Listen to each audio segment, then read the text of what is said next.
మన ఏవ కారణం బంధ మోక్షయో బంధానికి గాని మోక్షానికి గాని మనసే కారణం. దృశ్య ప్రపంచం వాస్తవం అనుకున్నంత కాలం మనసు స్థిరత్వం లేక వేగంగా బాహ్య సంచారం చేస్తుంది. తద్విరుద్ధంగా ఈ దేహము ఒక సాధనము అన్న ఎరుక కలిగిన యోగి నిరంతరం ఆత్మనిష్ఠుడై సంచరించును. భౌతిక దేహమే నేను అన్న దేహాత్మ బుద్ధి కలవానికి మాయ ఆవరిస్తుంది.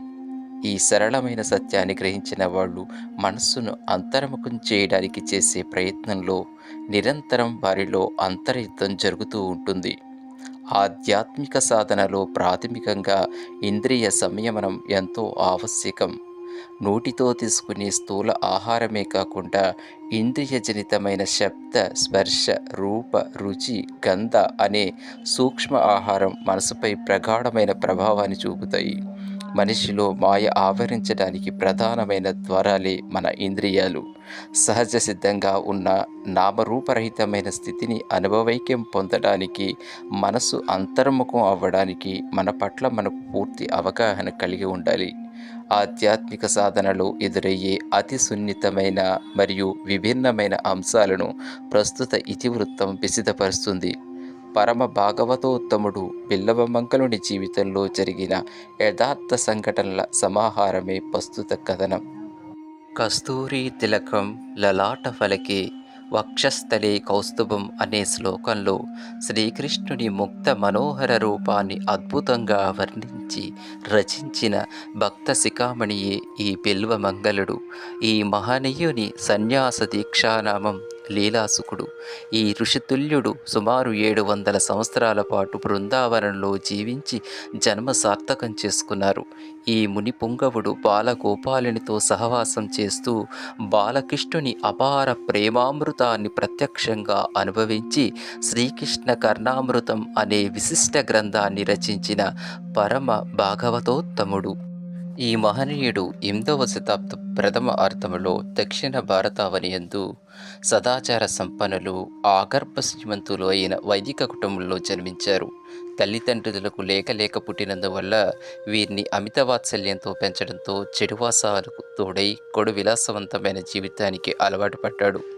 బిల్వమంగళుడు వయసు పెరిగిన తల్లిదండ్రులకు పట్ల ఆసరాగా ఉండక పాచిక ఆటలతో పొద్దస్తమాను కాలక్షేపం చేస్తూ ఉండేవాడు. యవ్వన దశలో పట్టణమందు ప్రముఖ నాట్యకారిణి అమిత సౌందర్యవతి అయిన చింతామణికి దాసుడయ్యాడు. అతి పవిత్రమైన ఈ బిల్వపత్రం భగవానుని సేవ మరచి లౌకికంగా పేరెన్నికగన్న మణి పట్ల ఆకర్షణకు లోనయింది. ఆ మధ్యాసలోనే చింతాగ్రస్తుడై సంచరించేవాడు. చింతామణి జన్మతః దేవదాసి కుటుంబంలో జన్మించిన ఆమె కులవృత్తిని చేయక మంచి ప్రవర్తన కలిగి శ్రీకృష్ణుని పట్ల అమితమైన భక్తిభావం కలిగి ఉండేది. క్రమంగా వీరి ఇరువురి మధ్య అనుబంధం ప్రేమగా పరిమళించింది. కాలానుగుణంగా వయసు మీరిన బిల్వని తల్లిదండ్రులు గతించారు. బిల్వునికి ఇంటి నుండి కదలని పరిస్థితి ఏర్పడడంతో అంతటి శోక సమయమునందు కూడా ప్రియురాలు ఎడబాటును సహించలేక తీవ్ర మనోవ్యధకు గురయ్యాడు. ఇంటికి వచ్చిన అతిథులు, బంధువులు బిల్వుని మనోవ్యధకు తల్లిదండ్రుల పట్ల అమితమైన అనురాగంగా తలిచి అతన్ని ఊరడించేవారు. చివరికి తల్లిదండ్రులు శ్రద్ధాకరములు చేయుచున్నప్పుడు కూడా ప్రియసఖిని కలుసుకోవాలనే ఆతృతతో పురోహితుణ్ణి, గురువర్య, కార్యక్రమం పూర్తి చేయడానికి ఇంకా ఎంత సమయం పడుతుంది? దయచేసి వేగరమే పూర్తి చేయండి. ఒక ముఖ్య కార్యార్థం బయటికి వెళ్ళాలి అంటూ వారిని తొందర పెట్టాడు. పురోహితుడు మాత్రం మంత్రపూర్వకంగా కార్యక్రమం పూర్తి చేయడంతో మధ్యాహ్న భోజన సమయం అయింది. ఇక ఇంటికి వచ్చిన అతిథి అభాగ్యుల భోజనాలయ్యి వారు వెళ్ళేసరికి సాయం సంధ్యా సమయం కావచ్చింది. ఇటు బాణుడి ఎండవేడి తగ్గిన బిల్లువుడి విరహవేదన మాత్రం క్రమంగా మరింత వృద్ధి నొందింది. ఉదయం పితృదేవతల ప్రీత్యార్థం వండిన మధుర పదార్థాలుండి మూటగట్టి మరికొన్ని పండ్లను సంచిలోకి తీసుకుని ఇంటి నుండి వాయువేగంతో ప్రయాణమయ్యాడు. అతని ఆతృత ఎంతగా ఉన్నదంటే వినీలాకాశంలో మెరుపు తీగవలే వాయువేగంతో ముందుకు సాగుతున్నాడు. బిల్లువునికి కనీసం ఎట్లా నడుస్తున్నాడో, దేని మీద నడుచుచున్నాడో అన్న స్పృహ కూడా లేకుండా పోయింది. అలా వెళుతూ ఊరు వెలుపల ధ్యానం చేసుకుంటున్న యోగిని తొక్కుచూ ముందుకు వెళ్ళెను. అంతటా యోగి కోపంతో, కండ్లు లేవా? ఈశ్వర చింతన చేయుచున్నాను, చూడలేదా? మదించిన గజం వలె తొక్కుచూ పోవుచున్నావే అని కేకలు వేశాను. వడివడిగా ముందుకు సాగుతున్న బిల్వమంగళుడు ఆ పిలుపుతో ఒక్కసారిగా ఆ యోగి వైపు తిరిగి, స్వామీ, నా తప్పుడు క్షమింపుడు. మిమ్మలను ఒక ప్రశ్న అడిగెదను. నేను చింతామణి గూర్చి తలంచుచు పరధ్యానంలో పోవుచుంటిని. ఆ కారణంచే నాకు బాహ్యస్పృహ లేకపోయెను. కాని మహాశయ, మీరు భగవంతుని గూర్చి ధ్యానించుచున్నారు. అయినను మీకు బాహ్యస్పృహ కలదే? ఇది ఎటువంటి భగవచ్చింతన అనెను. ఆ యోగి పొంగవనికి ఆ సంఘటనతో బాహ్య స్మృతి మరచి ఏకాగ్రచిత్తంతో ఈశ్వరుని పట్ల ప్రాణము ఎట్లు తహతహలాడవలెనో అవగతమైంది. ఆ మరుక్షణమే బిల్వుడు వేగంగా నడుస్తూ కనుమరుగయ్యాడు. బిల్వుడు మార్గమధ్యంలో నదికి అవతలి తీరం వైపు ఉన్న ప్రియసఖిని కలుసుకోవడానికై నదీ తీరానికి సమీపించగానే ఒక్కసారిగా వాతావరణంలో పెరుమార్పు సంభవించింది. ఆకాశంలో దట్టమైన కారు మేఘాలు అలుముకుని క్రమంగా ప్రచండ వేగంతో భారీ తుఫానుగా మారింది. బీభత్సకరమైన ఆ భీకర తుఫాను చూసి మత్స్యకారులు సైతం పరుగులు పెట్టారు. ఆ విపత్కర పరిస్థితుల్లో బిల్వునికి నది అవతలి తీరం చేరుకోవడానికి పడవలు లేకపోవడంతో ఉధృతంగా ప్రవహిస్తున్న నీటిలోనికి ప్రవేశించాడు. చింతామణి వ్యామోహంలో బిల్వుడు ఎంతగా మునిగిపోయాడంటే ఎగసిపడే అలలు సైతం అతన్ని అడ్డుకోలేకపోయాయి. ఒక పక్క భీకరమైన గాలి, మరో పక్క పెద్ద పెద్ద బండలు సైతం నీటి ఉధృతికి కొట్టుకుని పోతున్నాయి. క్రమంగా నీటి ఉధృతి మరింత ఉగ్రరూపం దాల్చింది. నీటిలో మునుగుతూ తేలుతూ ప్రాణాపాయ స్థితిలో ఉన్న బిల్వునికి ప్రవాహంలో కొట్టుకుపోతున్న శవం ఆసరాగా దొరికింది. దానినే ఆలంబనగా చేసుకుని ఈదుకుంటూ ఈదుకుంటూ అతి కష్టం మీద ఒడ్డుకు చేరుకున్నాడు. బిల్వునికి కట్టుకున్న వస్త్రం తప్ప వెంట తెచ్చిన సంచితో సహా సర్వము గంగకు అర్పణమైంది. మరోపక్క చీకటి పడడంతో చింతామణి భారీ తుఫానులో బిల్వుడు రాడని తలిచి తలుపులు వేసి నిద్రపోయింది. ఊరు వర్షంలో అష్ట కష్టాలు పడి ఇష్టసఖి ఇంటికి చేరుకున్న బిల్వునికి తలుపులు వేసి ఉండడంతో నిరాశే ఎదురైంది. ఉరుములు మెరుపులతో భయంకరంగా ఉన్న ఆ కారు చీకటిలో బిల్వుడు ఎంతగా తలుపులు తట్టినా, పనివారిని పేరు పెట్టి పిలిచినా తలుపులు తీయలేదు. ఇక పట్టు వదలని విక్రమార్కుని వలె బిల్వుడు పెరటి వైపుగా ఉన్న ఎత్తైన గోడ వద్ద ఆనుకుని ఉన్న చెట్టు వద్దకు వెళ్ళాడు. ఆ చెట్టు కొమ్మను వేలాడుతున్న పామును తాడుగా తలిచి గోడపైకెక్కాడు. తీరా అది కొండ చెలువు కావడంతో పట్టు వదిలి మేడపై వరండాలో జారిపడ్డాడు. మేడపై వరండాలోని అలికిడి విని చింతామణి వచ్చి చూడగా బిల్వుడు నేలపై పడి ఉన్నాడు. ఒంటి నిండా గాయాలతో పూర్తిగా తడిచిన అర్ధ శరీరంతో ఉన్న బిల్వుని దయనీయ స్థితి చూసి ఆశ్చర్యపోయింది. పెను తుఫానులో అతను వచ్చిన విధానాన్ని అడిగి తెలుసుకుంది. తనపై గల గాఢ ప్రేమకు సంతోషిస్తుందని భావించిన బిల్వునికి ఆమె నిర్లక్ష్య వైఖరితో నిరాశ ఎదురైంది. అతనికి ఆమెపై గల శరీర వ్యామోహము వదలలేని స్థితి చూసి బిల్వని పట్ల అసహనం వ్యక్తం చేసింది. బిల్వ, నాపై ఇంత గాఢమైన ప్రేమను చూపడం వల్ల ప్రయోజనమేమిటి? నీ ప్రాణాలను సైతం లెక్క చేయకుండా ఆ పెను తుఫానులో ఇంత సాహసం చేసి నా పొందు కోసం వచ్చావు. ఆ కుళ్ళిన మృతదేహం వలె నేను నీటిలో తేలియాడుతాను అనే సాధారణ విషయం నీకు అర్థం కాలేదా? మేధో మాంస రుధిరాలకు నిలయమైన ఈ అస్థిపంజరానికి పైన చర్మం ఉంది. అదే లేకపోతే మనం నిరంతరం కాకులను గ్రద్దలను తోలుకుంటూ బతకాల్సి వచ్చేది. బిల్వ, ఇప్పటికైనా దేహభ్రాంతి విడిచిపెట్టు. నా పట్ల నీకున్న ప్రేమలో కొంత భాగమైనా గోపాలునిపై ఉంచినట్లయితే గొప్ప సాధువు అయి ఉండేవాడివి. నీ జన్మ సార్థకమయ్యేది అంది. చింతామణి మాటలు బిల్లువని ముఖంపై చెంపదెబ్బ కంటే గట్టిగానే తగిలాయి. అతని హృదయ పుష్పం క్రమంగా వికసించి తనను తాను విశ్లేషించుకున్నాడు. పశ్చాత్తాపంతో చెంపలపై కన్నీళ్లు కారగా ఆమెతో, నీవే నా గురువువు. మోహమనే గాఢాంధకారంలో చిక్కుకుని ఉన్న నాకు వెలుగు చూపిన దేవతవు. తల్లి, ఈశ్వరుణ్ణి ఎట్లు ప్రేమించవలనో నీవే నాకు నేర్పితివి. నీకివే నా ప్రణామము అంటూ ఆమెకు సాష్టాంగపడ్డాడు. చివరకు లౌకిక బంధాలను త్యజించి ఈశ్వరారాధనకే వెడలిపోవుటకు నిశ్చయించుకుని బృందావనం బయలుదేరాడు.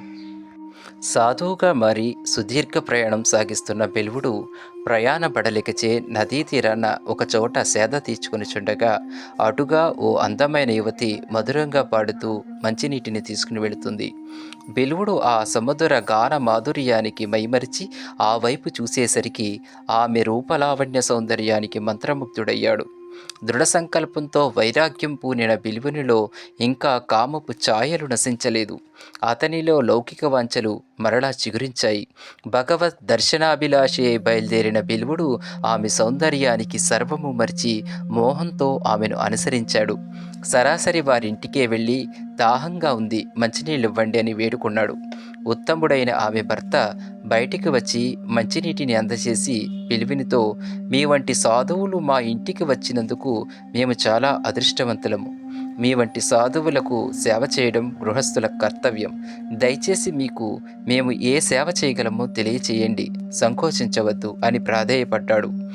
అతనితో బిల్వుడు కడు మంద్రస్వరంతో, ఆమె రూప సౌందర్యానికి బానిసనయ్యాను. మీకు అభ్యంతరం లేకపోతే ఒంటరిగా ఏకాంతంలో ఆమెతో గడపాలని వచ్చాను అని తన కోరికను తెలియచేశాడు. ఆమె భర్త బిల్వుని కోరికను ఆమెకు తెలియచేశాడు. చివరికి ఆ దంపతులు గృహస్థులై సాధుసేవ కోసం సర్వము త్యాగం చేయడానికి సిద్ధపడ్డారు. ఆ ఇల్లాలు తన భర్త ఆదేశానుసారం అలంకరించుకుని బిలువుని సమీపించేసరికి నిద్రమత్తు వీడినట్లుగా మనసు అతని కళ్ళ నుండి వీడిపోయింది. ఒక్కసారిగా చింతామణి మాటలు చెల్లున చెంపదెబ్బలా గుర్తుకు వచ్చాయి. చెవులతో శబ్దమాధుర్యాన్ని, కళ్ళతో సౌందర్యాన్ని ఆస్వాదించడంతో మొదలైన చిరు ఆలోచన తరంగాలు తనువును కూడా సొంతం చేసుకోవాలని ఆ చెడు తలంపుకు అతని హృదయం శపించింది. తాను దిగజారిన నీచ స్థితిని తలుచుకుని పశ్చాత్తాపడ్డాడు. బిల్వుడు తనలో తానిలా భావించాడు. అయ్యో, సాధువేషంలో హృదయేశ్వరిని మరిచి ఈ ప్రాణేశ్వరిని వలచి ఇలా వచ్చాను. బాహ్య సౌందర్యాన్ని పరవశించి మనస్సును తప్పుదారి పట్టిస్తున్నవి కళ్ళే కదా, వాటిని నిర్వీర్యం చేయాలని సంకల్పించుకున్నాడు.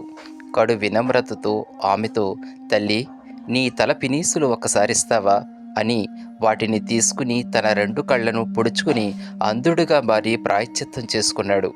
చెంపల మీదుగా రక్తం కారుతుండగా ఆనందంతో నృత్యం చేస్తూ శ్రీకృష్ణనామాన్ని జపిస్తూ అక్కడి నుండి బయలుదేరాడు. బిల్వమంగళుని దయనీయ పరిస్థితి చూసిన ఆ ఇరువురు ఆశ్చర్యానికి లోనయ్యారు. కానీ ఏమీ చెయ్యలేని నిస్సహాయంగా చూస్తూ ఉండిపోయారు. ఆ గాయం బిల్వుని అనైతిక ప్రవర్తన యొక్క అవశేషాలను సమూలంగా శుభ్రపరిచింది. భోగలాలసతో మునిగి తేలిన భోగి యోగిగా పరిణితి చెందాడు. ఆనందంతో నృత్యం చేయుచున్న బిల్వమంగళునికి కొందరు సాధువులు తోడు రావడంతో వారి వెంట కాశీక్షేత్రానికి చేరుకున్నాడు. వారణాసి క్షేత్రమందు సోమగిరి అనే యోగి వద్ద మంత్రోపదేశం తీసుకుని లీలాసుఖినిగా సన్యాస దీక్షానామం స్వీకరించాడు. కొన్ని దినములు ఆ క్షేత్రమందు మంత్రానుష్ఠానం పూర్తి చేసి గురువుగారి అనుమతితో బృందావనం బయలుదేరాడు. మంత్రసాధన తపస్ఫలితంగా మంత్రానుష్ఠాన దేవతయే ప్రయాణంలో సంరక్షకుడిగా నిలిచాడు. పాటలు పాడుతూ వెళుతున్న లీలాసుకుని వద్దకు గోపాలుడే పశువుల కాపరిగా దగ్గరికి వచ్చి, స్వామి, మీకు ఆకలిగా ఉన్నట్లుంది, దయచేసి ఈ తీపి పదార్థాలు పాలను స్వీకరించండి అని వేడుకున్నాడు. అత్యంత అనురాగంగా భాషించు బాలుని వివరాలు అడుగగా ఆ బాలకుడు, స్వామి, నా పేరు గోపాల్, మేము దేశ సంచారులం, పశువులను మేపుతూ ప్రస్తుతం బృందావనం వెళుతున్నాం. మీకు అభ్యంతరం లేకపోతే మా వెంట బృందావనం తీసుకుని వెళ్తాను అన్నాడు. లీలాసుకుడు భగవంతుని లీలా వినోదానికి ఆశ్చర్యపడి పారవస్యానికి లోనయ్యాడు. మౌనంగా ఉన్న లీలాసుకుని బాలగోపాలుడు, స్వామి, మీరు దేని గురించి ఆలోచిస్తున్నారు? మీకు అవసరమైన ఆహారాన్ని, పాలను మీకు సమకూరుస్తాను, చింతించవద్దు. రండి, ఈ చేతికర్రను పట్టుకోండి, నేను మిమ్మల్ని నడిపిస్తాను అనగా లీలాసుకుడు ఆ బాలగోపాలుని వెంట బయలుదేరాడు. మార్గమధ్యంలో లీలాసుకుడు పాటలు పాడుతూ ఉంటే గోపాలుడు ఆనందంతో నృత్యం చేసేవాడు. లీలాసుకునికి ప్రతిరోజు గోపాలుడు తన చేతులతో ఆహారాన్నిచ్చేవాడు. అలా భక్త శిఖామణి సంరక్షణ బాధ్యతను తానే స్వీకరించి సురక్షితంగా బృందావనం చేర్చాడు. గమ్యస్థానం చేరుకోగానే గోపాలుడు లీలాసుకునితో, స్వామి, ఇక నేను వెళతాను అని పలకగా ఇన్నాళ్ళు తనను ఎంతో వాత్సల్యంగా చూసిన బాలగోపాలుని ఎడబాటు సహించలేక తీవ్ర వేదనతో లీలాసుకుడు గోపాలుని చెయ్యిని గట్టిగా పట్టుకున్నాడు. ఒక్కసారిగా లీలాసుకుని శరీరమంతా విద్యుద్దీకరణకు గురైంది. మరుక్షణమే అంతర్నేత్రం తెరుచుకుంది. మనోహర పారవస్యంతో కళ్ళ వెంట ఆనంద బాష్పాలు రాలుతుండగా గోపాలునితో, స్వామి, నువ్వెవరివో ఇప్పుడు నాకు అర్థమైంది. ఒకవేళ నువ్వు నా చెయ్యిని విడిచిపెట్టినా నువ్వు నా హృదయాన్ని విడిచిపెట్టలేవు అని శ్యామసుందరుని కీర్తించాడు. బాలగోపాలుడు మరో చేయితో లీలాసుకుని కళ్ళను స్పృశించగానే కంటిచూపు వచ్చింది. లీలాసుకుడు గోపాలుని దివ్యమంగళ స్వరూపాన్ని కనులారా కాంచి భక్తి పారవస్యంతో రాధాకృష్ణుల ప్రేమతత్వాన్ని మనోహరంగా కీర్తించాడు. సుమారు 700 సంవత్సరాల పాటు బృందావనంలో బ్రహ్మకుండం వద్ద నివసించిన తపశ్శక్తి సంపన్నుడు. కాలక్రమేణా దామోదర సూత్రం, కృష్ణ కర్ణామృతం అనే ప్రసిద్ధ గ్రంథాన్ని రచించాడు. ద్వారకలోని ద్వారకాధీశుని ఆలయ స్థాపకుడిగా చరిత్రలో నిలిచాడు. భక్త జయదేవుని తర్వాత శ్రీకృష్ణుని ప్రేమతత్వాన్ని, భక్తితత్వాన్ని ఎంతో మనోహరంగా కీర్తించిన పరమ భాగవతోత్తముడు. ఈ మహనీయుని కీర్తనలు, సూత్రాలు ఆధారంగానే చిత్రకారులు శ్రీకృష్ణుని ముగ్ధ మనోహర రూపానికి ప్రాణం పోశారు.